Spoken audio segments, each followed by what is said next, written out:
questions. We had public input. We had Ian McNeil was approved for his public input, but he has pulled out, wanted to talk to us about harbour crossing. But he has pulled out. We've got no local board input.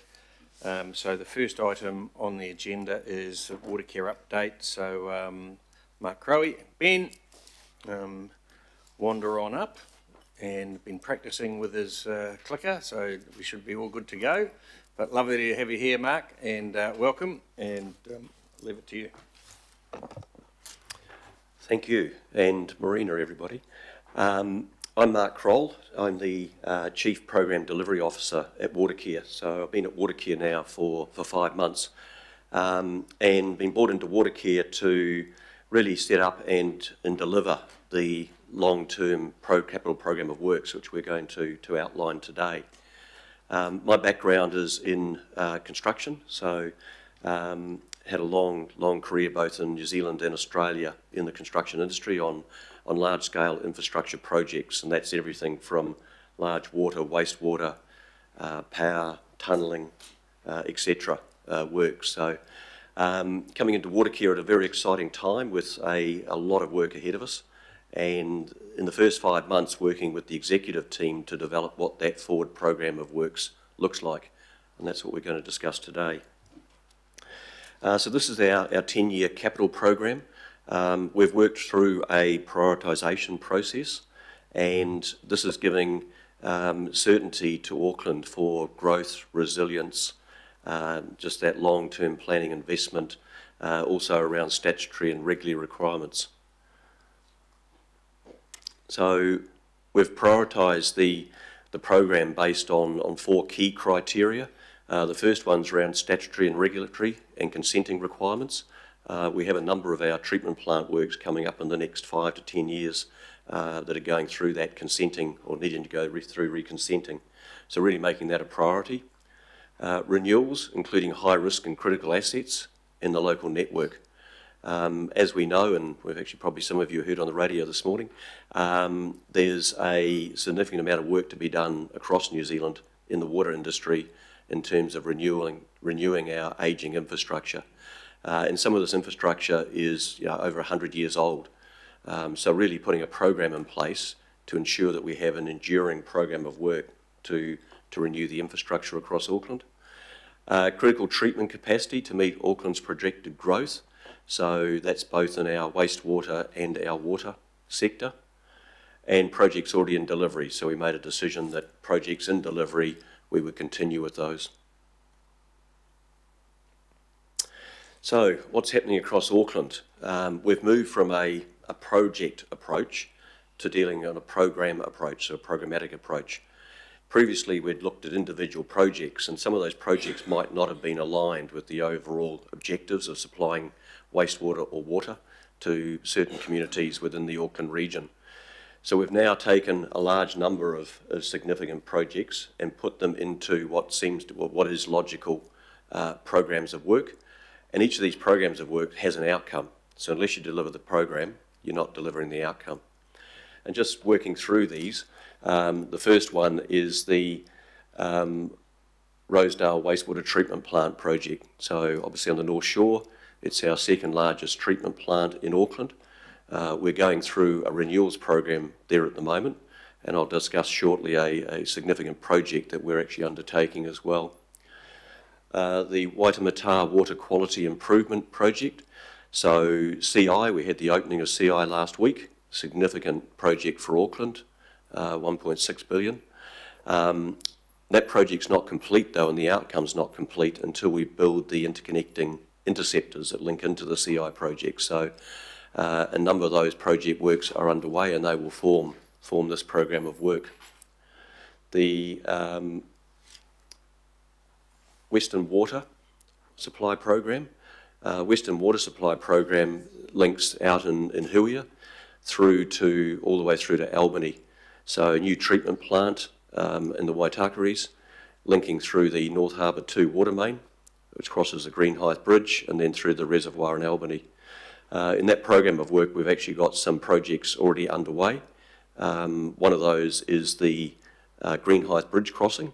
So we have what we call NH1, which is the existing water main on one of the bridges at Greenhithe, and we're putting for resilience another water main, NH2, on the second bridge, and we'll do a cutover, so that will provide resilience if one of those bridges fails. We're also doing a scope of work out there in the wastewater space with North Harbour 1 wastewater network, and we're going to construct over the next 2 to 3 years a section of North Harbour 2 in conjunction with North Harbour 1 wastewater. The Mangere treatment plant. So Mangere treatment plant is the largest wastewater treatment plant in New Zealand. We've got again, significant piece of work underway there with an ongoing renewals program, but also building into the treatment plant for growth. So Mangere takes a significant portion of the Auckland's wastewater, and we're expanding the capacity there for future growth. In addition to that, with Rosedale, we're also growing Rosedale, enlarging Rosedale, with North Harbour 1 to be able to take some of the catchment away from Mangere and take that back to Rosedale, and that will free up Mangere for future growth in the south. The Western Interceptor program, wastewater interceptor programs. So that's a series of programs across the interceptors across Auckland. Key one that you'll probably all be aware of is the Aoraki main sewer, and we've had a couple of failures there recently. So we've got a piece of work underway doing some extensive investigations of that network and the other interceptors to fully understand the condition and prioritise the rehabilitation of that whole sewer network. We've got the Southwest program, which is located down in the Waiuku Clark Beach area. We've just completed the outfall structure there and the Clark Beach wastewater treatment plant. We've now got a project coming to market in the next 6 months, which will be the transmission line. So the transmission line will link from Waiuku treatment plant up to Clark's Beach in that area. And the Waikato water program, significant program of work to supply water supply to Auckland from the Waikato River. This is duplicating the treatment plant that exists down in the Waikato at the moment, and then building a reservoir and a 50-kilometre pipeline through to Auckland. So primarily that program is for growth, Auckland's growth, but also provides some resilience as well into the network, and we'll discuss a little bit more on that program shortly. Biosolids. At the moment, the biosolids at Mangere goes to Pukatutu Island. That's actually filling up, and so we need to have a solution in the next few years as to what are we going to do with biosolids in Auckland going forward. So that's in the feasibility stage at the moment, and we'll be coming back to this committee in the near term with what some of those solutions could be.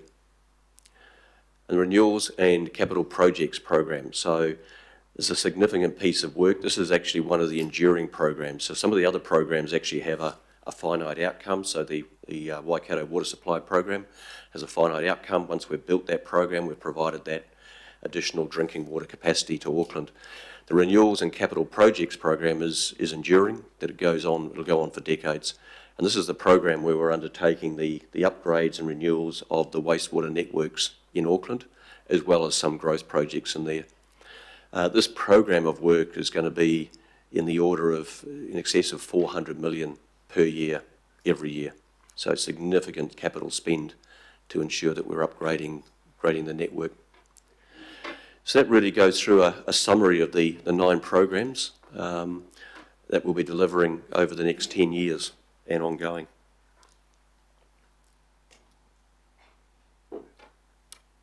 So I mentioned earlier the Waikato water supply program. This is a very near-term program. We're expecting to go to market later this year with expressions of interest for the works. And as I mentioned, we're building a new water treatment plant. It'll be close to a duplicate of what's there today, 150 megalitre a day water treatment plant, a new reservoir, and then a 50-kilometre pipeline to Auckland, which includes a water crossing. And we're just going through what the various delivery models could be for this program and other programs. Traditionally at Watercare, we're focused on design, procure and then construct, and we've tended to manage the design and construction phases. We're looking at all sorts of other delivery mechanisms that we can utilise to deliver this program of works, and that could be including D&C, design and construct, and also collaborative types of contracting models. So we have an event which you're probably aware of on Thursday called Flow 26, and that's going to be primarily a industry supplier event to outline to the industry what our plan is going to be going forward, but also to encourage industry to come and invest in New Zealand and really lift all of our supplier base. And that's going to be, I think, a great economic benefit to the whole of the Auckland community.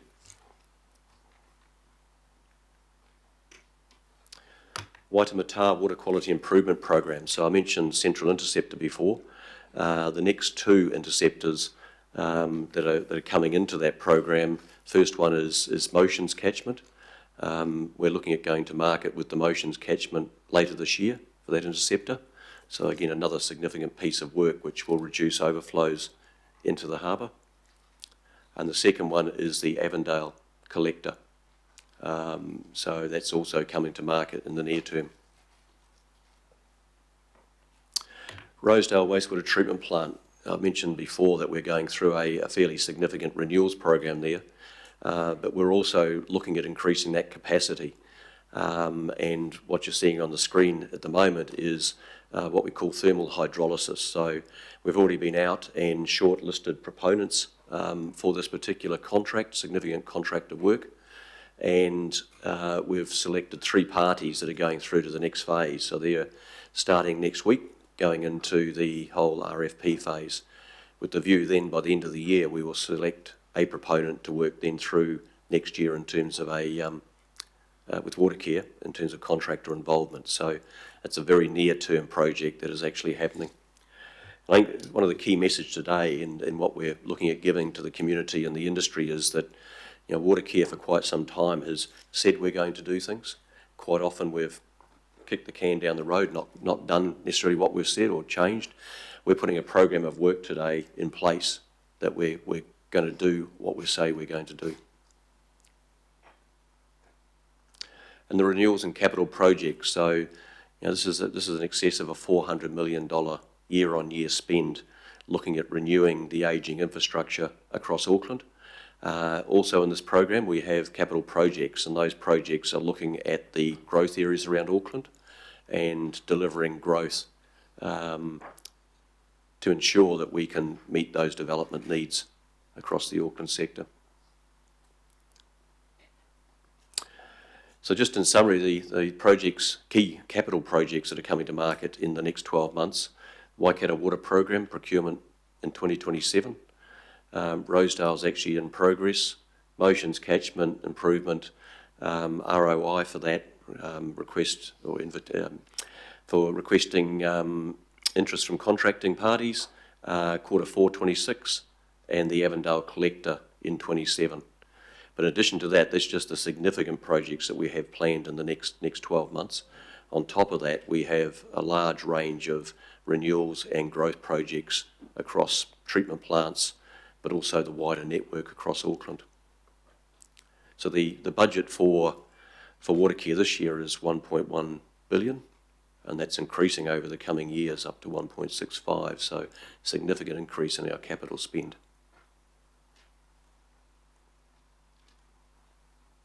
Any questions? Thank you, Mark. And I have to say that the Motions Catchment Improvement is one of the best names for a Watercare project I've ever heard. So questions, first one up, Shane. Thank you, Chair. Yeah, just a quick one.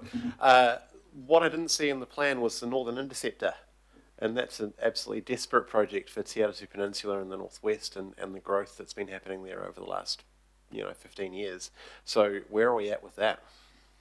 So the Northern Interceptor is extremely important to Auckland's overall growth.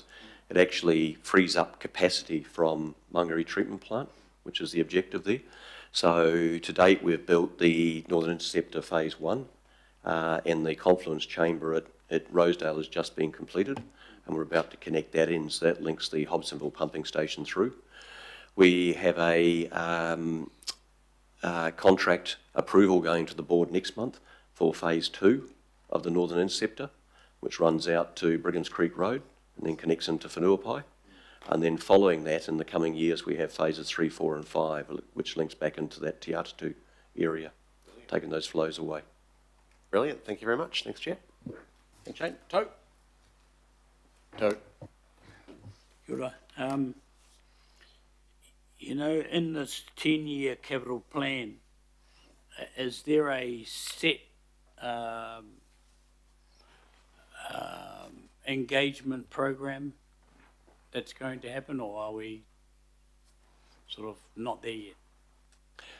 Engagement program with stakeholders. So in terms of the capital plan we're showing you today, this is Watercare's view at the moment, and what we've got to do, we're obviously working through the water services strategy, and we need to go through a consultation process next year as well. So this is our plan. Things could change in the future. What we're giving councillors and also the supplier community is confidence in the next 12 months. These are the key capital projects that will be going forward. Things could change after that following the consultation phase. And this plan is a living plan, so we're anticipating that we'll be updating this either a 6-monthly or 12-monthly basis, but hopefully not significant changes, but certainly taking on board consultation and feedback.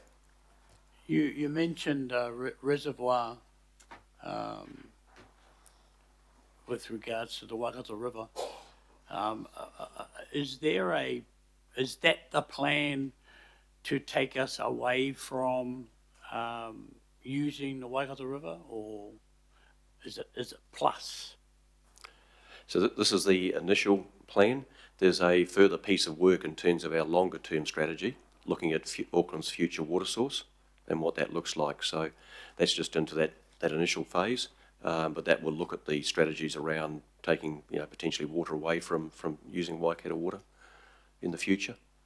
Is there any work being done with Waikato Tainui on that end of it? Yes, certainly. So in terms of that collaboration approach, Waikato Tainui have been involved, and going forward there'll be a whole collaboration piece about making sure each step of the way, and there's already been engagement as well. Last one, and excuse me for my asking this. How can 3 years after a flood, Hackett Street happens, and it's had a steel cover on it for most of that time? How can that happen? And I think that's something I'm not across that. I'm delivering the program today. But maybe if I could get Ben to come back to you on that.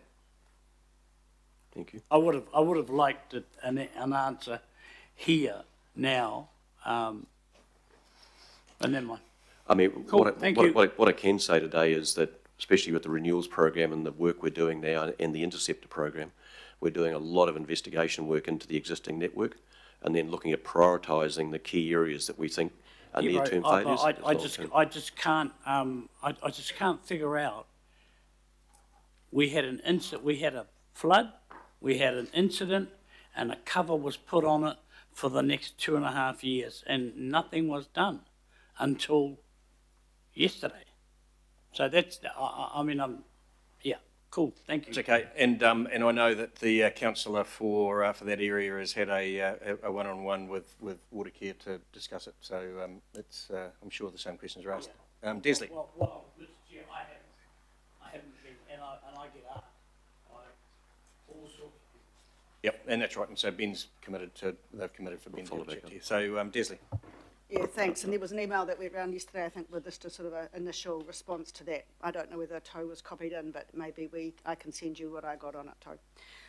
Mark, thank you very much. This is really exciting, and I think it's something that Auckland has been crying out for some time. My first question is, how much of the program is renewals versus growth? It's approximately 40% of the program. This coming year, it's about 50% of the overall program is renewals. And then going forward, it does stay about 50% because the actual upgrades of the treatment plants as well. So we're trying to balance the growth versus renewals within the overall budget capping and affordability. But it ranges between 40 to 50% as renewals, and approximately between 50-60% will be growth going forward. Thanks. And obviously you're able to do a lot of this work because, of course, the change in legislation. So can you tell me approximately how much you're spending over the 10 years, and then what your annual spend would be on this work? So over the 10 years, it's a $15.2 billion program. And annually, we're ramping up from 1.1 billion this year to 1.65 billion in about 2 years' time, and we'll hold fairly steady state at that point. It's great, thank you, Mark. And my last question is, look, we've had a number of significant projects that have ended up by going over budget, and there's a whole lot of questions around why that is. So what are some of the things you're putting in place to deliver value for money on these significantly large projects so that we can ensure that they are done as efficiently as possible for the money that we've got available?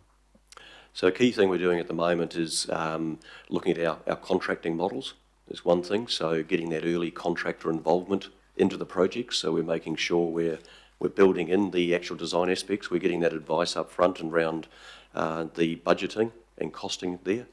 Also internally looking at our systems and processes, so across scheduling, we're actually revisiting our whole aspect of how we actually schedule projects and cost control across those projects. So and then probably the third thing in that aspect is where does the risk best fit? Does some of that risk sit with the client rather than putting that onto the contracting entity, or does it sit with the contractor? That's good, Mark, thank you. So without putting a feet to the fire, would it be a fair question or fair statement to say that you would expect that once you have approved the budget for these large projects that you will stay on or below budget? Correct. My philosophy is we want to deliver ahead of schedule and under budget. I'm liking what I'm hearing. What does the 10-year capital cost assume about the water charges, knowing that you can't make a profit and know that you can only get your money from where we know you can get your money? But what does it assume about the water charges and the Commerce Commission regulation? So we're still working through the water services strategy and working through regulation, but the program that we have before us at the moment in terms of our modelling is that we're staying within the current charging regime which has been communicated, and also we've undertaken a fairly successful fundraising through offshore investments. So we've been to the Australian markets, the Asian markets and Swiss market, and being able to raise funds for the program against the asset base that we have. Thank you. Chair, I don't need to speak, but I'm happy to move or second, and I just want to congratulate Mark and Watercare on this program and his answers that he's given me. That's really good. Thank you. Thank you. Julie. Oh, kia ora. Just continuing in the fashion that the chair started the question round in. I remember when Rosedale was considered the natural place to do business on the North Shore. So I just had a question though about the lessons from the Central Interceptor. Obviously, it's been a massive project, and I think I'm assuming there will be some kind of review of how it went and what we can learn from it. How will that be presented to us in the near future now that it's basically complete? So we could present a lessons learned from that. One thing that Watercare is doing very successfully is bringing out a lot of the lessons from the Central Interceptor project back into Watercare. And that's going to be a key thing that we do going forward, is making sure we have a capture lessons learned at the end of each of these projects, what's gone right, what's gone wrong, and feeding that back into the front end. So a real focus on that. So I think we can see that at the moment in Watercare through some of the systems and processes that have been developed off CI, and those actually coming in to help deliver what's going forward. And also too, with my construction background, bringing some of that knowledge into Watercare also. Yeah, I would be really interested, Chair, and somehow we could get that in front of us, much like we've asked for one for the CRL as well. And I'd be particularly interested, obviously there's practical lessons for water care and its infrastructure delivery, but I think there's also a lot of lessons from the comms and engagement. Yes. My observation is that Central Interceptor did a really good job of that, and that has lessons for the whole council organisation. So is that something, you know, obviously you'll have your internal focus, but there could be some lessons learned that the rest of the organisation could adopt too. Will that be included? We can include that back. That'd Yes. be great. Yep. Thank you. Thank you. I believe the Mayor wants to write a book called The Tale of Two Tunnels, he said yesterday. Alf. Ata mare he mana, good morning, Chair. Ata mare koutou katoa to all that are here, and tēnā koe, Mark. Look, the question is going to be on slide 3, and it's that is what's happening across Auckland. Now, with the fast-track process that we have in place currently, does the proposed 10-year capital investment program, is that used as your input for any approved applications? Does it take into account the fast track applications? Yeah, so they have the fast-track process, and there's input from Auckland Council and obviously Water Care. Does this program, does that have the input that is required for the fast-track process? If it's no, what is used to your whakaaro, your input on the fast-track approved applications? Nothing about the applicants themselves. I just want to know what is used for the input that is required with the fast-track process. So the plan that we're showing here supports our capacity maps and the growths around that. Fast track process, obviously we don't know what's coming up in the future, and it's quite often it can be outside our areas that we're servicing. So we need to just deal with that on a case-by-case basis. Kia ora, thank you, Mark. Thanks, Alf. Ken. Thank you. Just a couple of questions.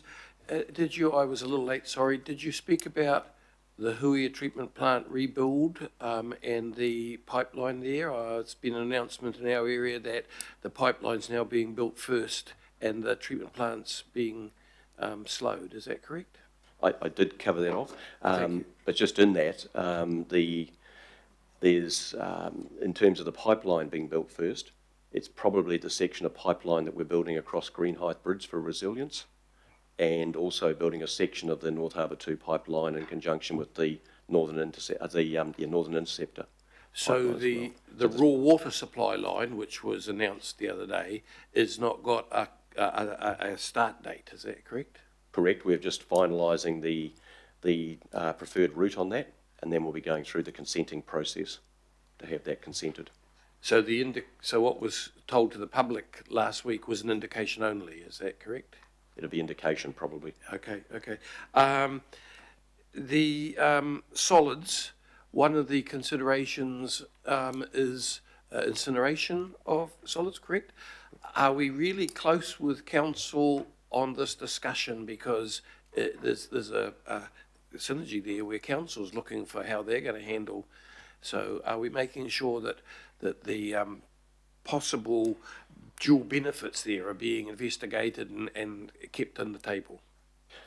What I can say on that at the moment is we're just finalising what the options could be, and I believe it's later this year that we'll be coming back to consult on that. So, my point being that it could change the primary option if we found it had two major advantages. So I wanted to make sure that was kept on the table. I agree. Thank you. The water treatment plant on the Waikato, I didn't see here, did you speak about that idea of recycling wastewater? And I understand that the probability of recycled wastewater would be that it would be discharged back into the Waikato to offset our dependency on the Waikato. Is that anywhere in this strategy? It's not in the strategy, and that's part of our consideration of looking at what the future water source for Auckland could be like. So that's a future piece of work that's underway. There's lots of thoughts out there around what could or could not happen. But I think the piece of work that we'll be doing over the next 1 to 2 years will certainly come back and have a heavy consultation process, both with council, but we'll probably need to go through the community as well. Sorry, we'll need to go through the community. Okay, thank you. Thank you. Richard? Kia ora, and thank you. First, just a quick one with Member Henaday's questions. I asked for a briefing last night and got some really good information this morning, but I don't think anyone, maybe apart from Deputy Mayor and probably Councillor Lee, have received that. So it would be cool if we had all get a bit of information, because we do hear a lot about big holes opening up, but I hadn't heard a lot about this one at all until yesterday. I know there's been hundreds of things, but it's a pretty significant one. So if we could all, including the Haukura members, be informed about that. No, we'll certainly do that, and I'll get Ben to come back to everybody here Okay, with a thank summary you. on that. Yeah, I've already spoken to Ben, yeah. The question I have, and I know not all the details are public yet or finalised, but, and I'm catching up with Jamie this week, but on the capital program, I guess, do you have some thoughts on whether some of those big, hefty, important projects, are we pushing to the higher end of what we might think at the behest of potentially some really important, slightly smaller local projects in the sort of 10s and 20s? And do you think there's a bit of work to balance up how we, prioritise those things in the time of the 10-year plan? The projects that we've outlined today, and as an exec, we've gone through that prioritisation process, and these are all critical projects for Auckland. I mean, we need to build Waikato. We need that water by 2035. And, people think, oh, we're in 2026 now, back into 26, it's a long time. To build a construction project like that, we're starting to run out of time quickly. So we need to build those large projects. The renewals and capital projects program is where those smaller projects all come in, and they will be phased over the years based on the various criteria and needs in the community. And some of that, I think, is about communicating that. Last question, and I know it's an OPEX-related question, but it relates to the CapEx. Can we ensure that some of the work, so some of the great work on the shore, the safe network stuff that we work with Casta Bay, Milford, Takapuna say, if we could be doing a bit more of that on a regular basis, that can make a massive difference compared to these massive projects. So is there a way that your team from the capital side can be ensuring that the mix of OPEX-related kind of programs kind of match with or kind of supplement any delays in some of those smaller capital projects? Yes, and in terms of the renewals capital projects program, some of those areas you've just mentioned, there actually is capital projects in those smaller ones to do that work. There's also, not mentioned in this large program of work, a OPEX budget as well that the operations teams hold, and that's a reasonable budget annually as well, which is to undertake further works in those areas. Yep. Thank you. Daniel? Yeah, good morning. Sorry, I was a little bit late in getting here, Mark, but I've had quite a detailed discussion with Priyan already. So my questions, and if you can't give much more detail on it, that's okay. I'm very supportive of the Waikato water supply program because I can see the need for resilience across the network. The scale of that is probably not well understood. So how close are you to, or how tight will those numbers be at this stage? Because these are just incredible numbers that we're going to be talking about, and I don't really want to see delays because I know that there needs to be resilience in that network. I can see why this would need to be phased ahead of Huia, but the work in relation to the construction for that new supply line, how close are you on your numbers for that? On the numbers? Yeah. We do have the estimates as to what we believe the budget is for that complete program of work. And it is a significant, as you're alluding to there, it's a significant number. The challenge is going to be to really get these sorts of numbers and the scale of the numbers that you're talking about with your funding plan socialised with around this table as well, because I don't really think that some of us really have the level of insight as to what the implications will be in terms of your financial funding and the program of works around this. The scale of the Waikato project is going to be very similar to the scale of CI. Yep. Correct. So then, supplementary to that, the wastewater interceptor program at Drury, I mean, that is the start of effectively reversing the wastewater instead of going to Mangere, going to Pukekohe, of course, which is quite important for the back end of mine Councillor Winiata's ward, because at the moment we've got holding tanks that are under pressure because, of course, they're the last in the network before you can flush everything else further up towards Mangere. So I support that as well. I mean, once again, how close are you on the numbers there? That would be a few, wouldn't be quite as progressed in terms of your thinking on the numbers.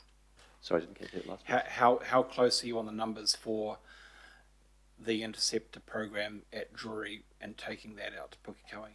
Yeah, so we've again got got allocations in the budget over that 10-year period for the Drury area to actually provide that network upgrade there. Okay, so those numbers really won't be able, I mean, I can understand where the Deputy Mayor is talking about in terms of the value for money proposition, trying to, you know, grind those costs down, but in terms of the resilience of the network, those costs are unlikely to be able to achieve significant savings, but I expect that you'll obviously focus on value for money. In terms of the renewals, I mean, how much confidence do you have at the moment that you have a really good understanding of particularly the old isthmus network, which is the oldest part of the network, and needs significant renewals investment because those pipes are just obviously they're not working as well as they can, because that goes to the whole focus on the depreciation funding for your works program. Some people don't necessarily support funding depreciation, but I think the balance of us do. So can I just understand that's driven very much off your knowledge of the AMP? Are there gaps in the AMP in terms of your information for knowledge for focusing on the renewals investment, or is that as tight as it could be in terms of your information? So in terms of the infrastructure network, we obviously have our local network and our transmission network. We're just starting to develop a really good understanding of the condition of the transmission network, and that includes the Aoraki main sewer plus the other main transmission networks. And at the completion of that, or as we're completing that, we're actually putting together then a maintenance program to actually for upgrades and renewals, working on obviously the critical areas first, and then working through the less critical. Yeah, my one final question, Chair, because those local lines beyond the main transmission network need to be fully understood as well, because we don't all want a Wellington situation, because Wellington just didn't have the level of information about their local network beyond the main transmission line. That's why you've seen significant failure there. So what's the time frame for you having a really good understanding of that local network beyond the main transmission lines? I'll need to come back to you on that because I'm across the transmission, but the local network, our focus is obviously the main transmission lines at the moment. They're critical to Auckland. They're quite often the older networks. And then if we can come back to you on the local network. Thank you, Chair. Greg. Yes, just through you, Chair. Congratulations, Mark, on your position there. You may be able to answer this, and it really picks up on the earlier question that was asked around the fast tracking. It's just with your experience from overseas and your background there, I'm just curious because some of these fast tracks, when we get down to look at them individually, some of them may want to have their own treatment plants. And my understanding is the board at Watercare aren't keen on that because of past experiences. But going forward, because this is out of council's control, you know, these things are getting fast-tracked and getting consent approval, so it'll end up coming back in terms of some sort of plant probably wanting to be built there by the landowner. So how do we, I'm calling on your past experience, how do we ensure that what does get built in the future is to the right standard and I don't know if those things should be invested back to water care or not. Should they just remain there? So have you got any high-level kind of thoughts about what you're feeding back to the, within the management team? Probably ends up back in the board's decision about how we are going to deal with that going forward in terms of having the right standard of facilities there that don't fail going forward.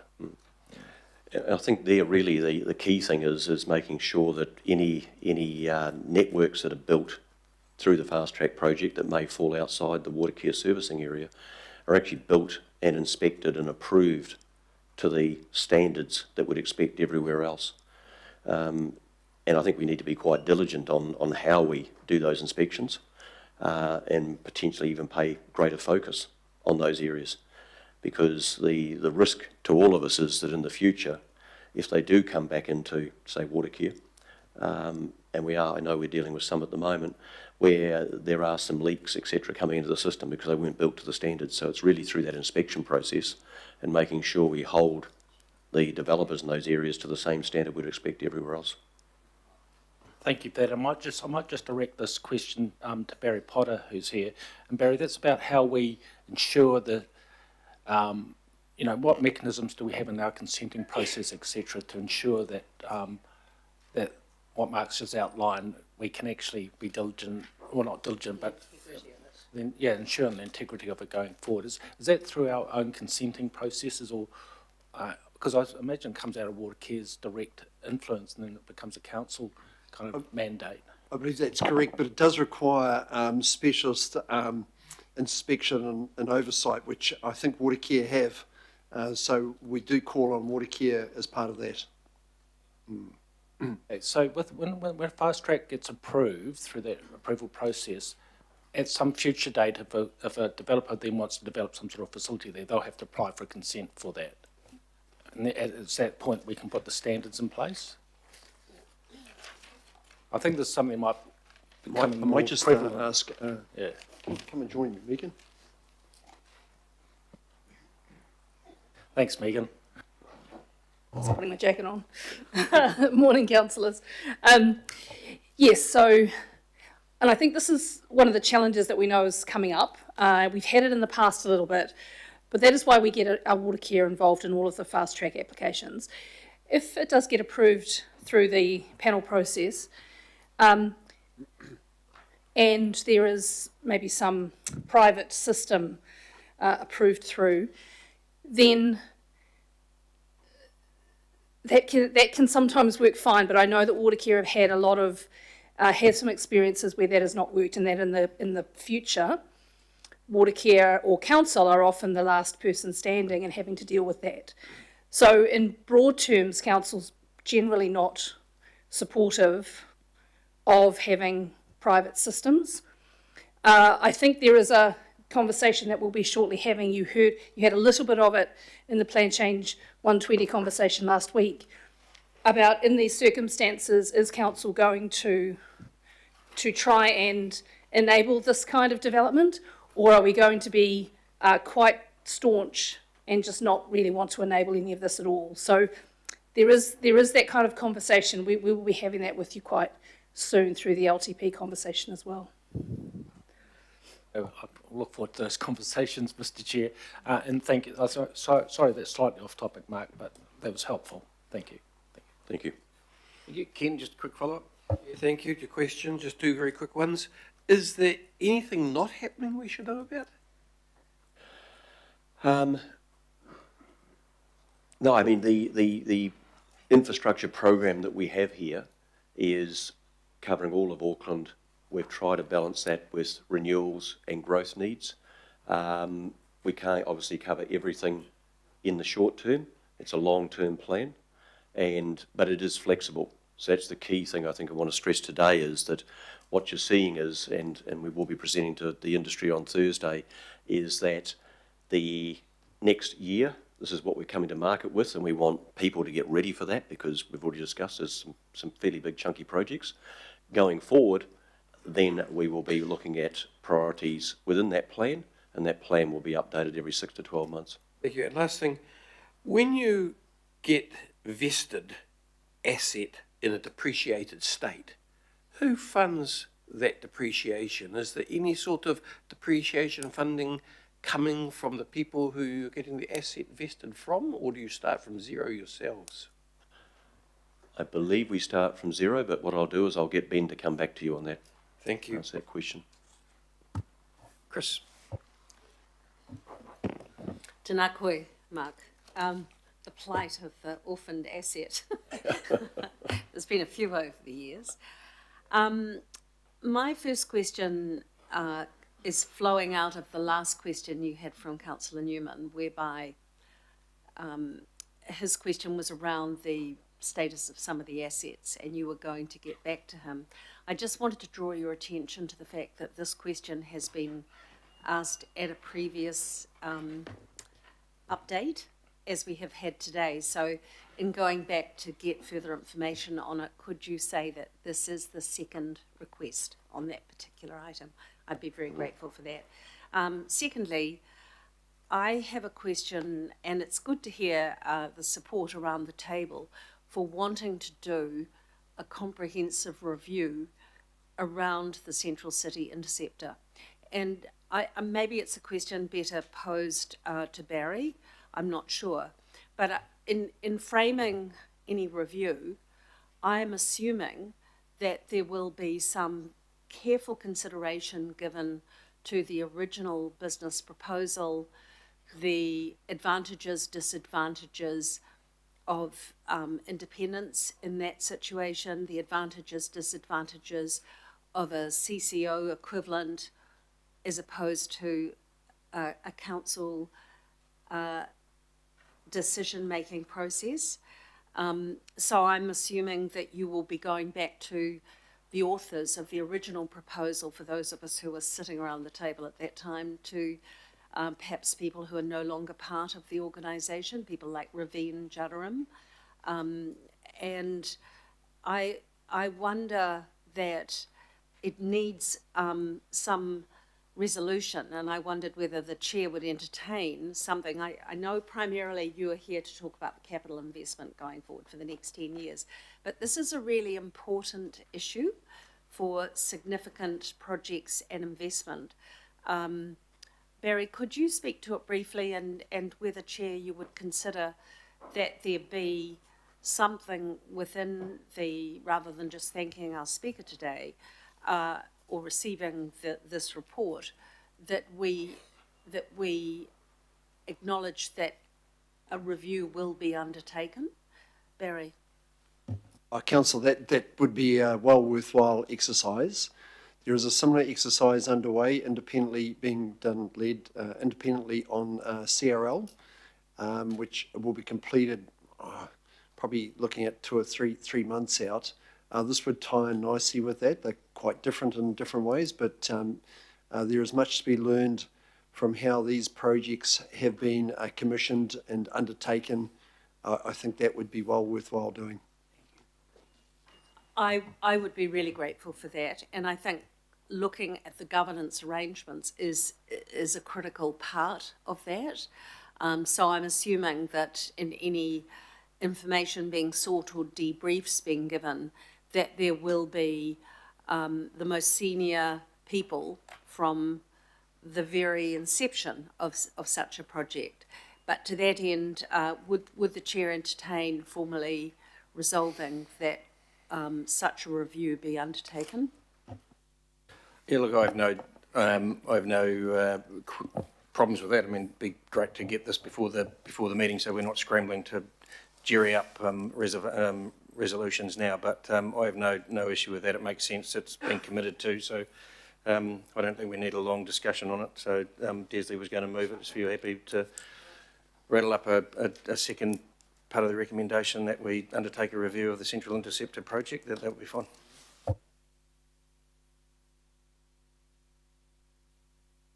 Okay, no further questions. Thank you, Mark. Will the staff are just ripping something up briefly? Thank you. Appreciate your report. Nice and clear and succinct answers. Well done. Any discussion? So Desley's moving. Is there a seconder? We're just waiting to get up. I'd already put my hand up for a second.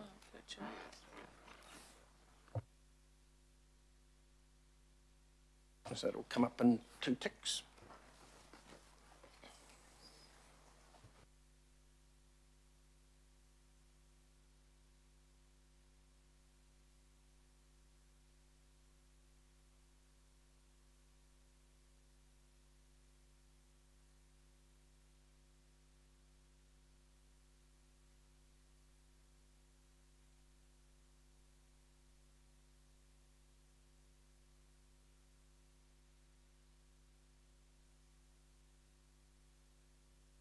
Okay, so that'll be coming up on the board. It's there's already commitment to do it, but I mean that just puts it in writing. So everyone will put that. Those in favour say aye. Aye. And against? Carried. Thank you. Next item is CRL update. So a team of people. So while that team comes up, Barry can lead off. Thank you, Chair. So